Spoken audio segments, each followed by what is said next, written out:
Shalom, Injil Kejadian pasal 26, dengan keseluruhan terdapat 35 ayat, yang berjudul Ishak di negeri orang Filistin. Beginilah firman Tuhan, maka timbullah kelaparan di negeri itu, ini bukan kelaparan yang pertama, yang telah terjadi dalam zaman Abraham. Sebab itu Ishak pergi ke Gerar, kepada Abimelek, raja orang Filistin. Lalu Tuhan menampakkan diri kepadanya serta berfirman, "Janganlah pergi ke Mesir, diamlah di negeri yang akan kukatakan kepadamu. Tinggallah di negeri ini sebagai orang asing, maka aku akan menyertai engkau dan memberkati engkau, sebab kepadamulah dan kepada keturunanmu akan kuberikan seluruh negeri ini, dan aku akan menepati sumpah yang telah kuikrarkan kepada Abraham, ayahmu.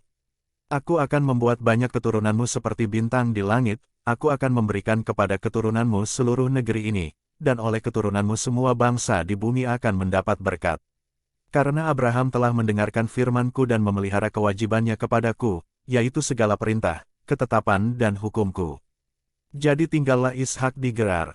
Ketika orang-orang di tempat itu bertanya tentang istrinya, berkatalah ia, "Dia saudaraku," sebab ia takut mengatakan, "Ia istriku," karena pikirnya, jangan-jangan aku dibunuh oleh penduduk tempat ini karena Ribka, sebab elok parasnya.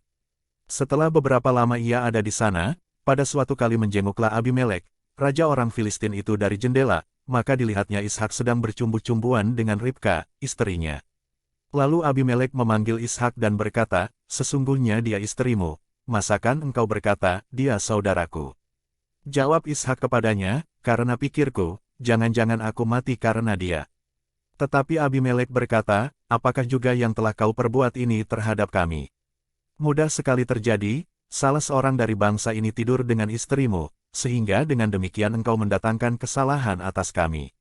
Lalu Abimelek memberi perintah kepada seluruh bangsa itu, siapa yang mengganggu orang ini atau istrinya, pastilah ia akan dihukum mati. Maka menaburlah Ishak di tanah itu dan dalam tahun itu juga ia mendapat hasil 100 kali lipat, sebab ia diberkati Tuhan. Dan orang itu menjadi kaya, bahkan kian lama kian kaya, sehingga ia menjadi sangat kaya. Ia mempunyai kumpulan kambing domba dan lembu sapi serta banyak anak buah, sehingga orang Filistin itu cemburu kepadanya. Segala sumur, yang digali dalam zaman Abraham, ayahnya, oleh hamba-hamba ayahnya itu, telah ditutup oleh orang Filistin dan ditimbun dengan tanah. Lalu kata Abimelek kepada Ishak, "Pergilah dari tengah-tengah kami sebab engkau telah menjadi jauh lebih berkuasa daripada kami." Jadi pergilah Ishak dari situ dan berkemahlah ia di lembah Gerar, dan ia menetap di situ. Kemudian Ishak menggali kembali sumur-sumur yang digali dalam zaman Abraham, ayahnya, dan yang telah ditutup oleh orang Filistin sesudah Abraham mati, disebutkannya nama sumur-sumur itu menurut nama-nama yang telah diberikan oleh ayahnya.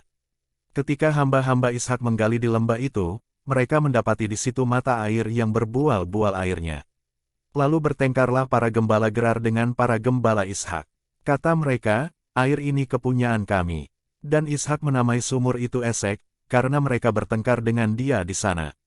Kemudian mereka menggali sumur lain, dan mereka bertengkar juga tentang itu.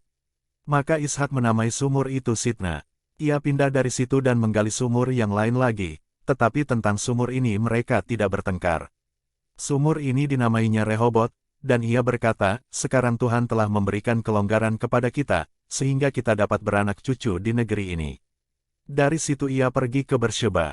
Lalu pada malam itu Tuhan menampakkan diri kepadanya serta berfirman, "Akulah Allah ayahmu Abraham, janganlah takut, sebab aku menyertai engkau, aku akan memberkati engkau dan membuat banyak keturunanmu karena Abraham, hamba-Ku itu." Sesudah itu Ishak mendirikan mezbah di situ dan memanggil nama Tuhan. Ia memasang kemahnya di situ, lalu hamba-hambanya menggali sumur di situ. Datanglah Abimelek dari Gerar mendapatkannya, bersama-sama dengan Ahuzat, sahabatnya, dan Pihol, kepala pasukannya.